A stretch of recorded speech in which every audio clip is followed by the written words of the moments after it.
Už to nahrává. Jo, takže lidi, jsem rád, že se furt díváte na moje videa.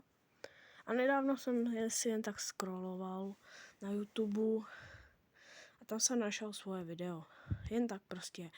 Ale video, který má jenom 25 zhlídnutí. A dneska tak si zahrajem Super Bear Adventure.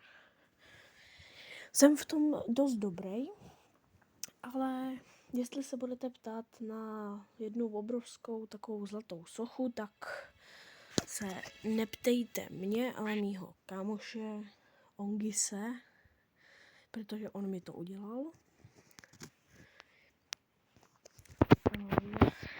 No a já se vám moc omlouvám, že jsem hrozně dlouho nenatáčel.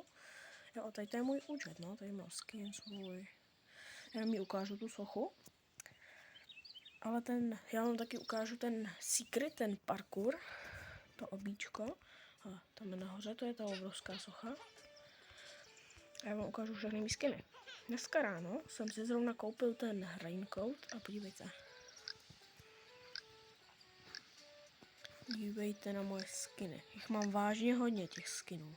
No, mám skoro všechny. Tady mám taky dost. A já vám ukážu, jak dokončit ten parkour. Nebo nedokončím ho, ale pokusím se vám to ukázat.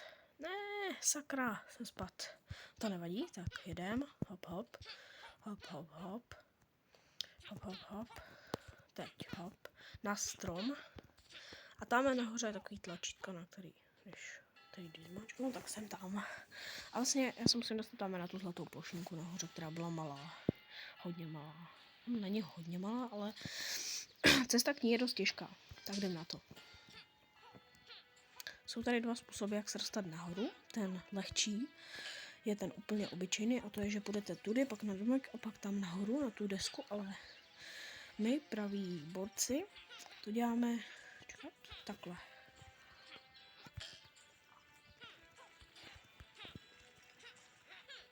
No, pak jenom takhle.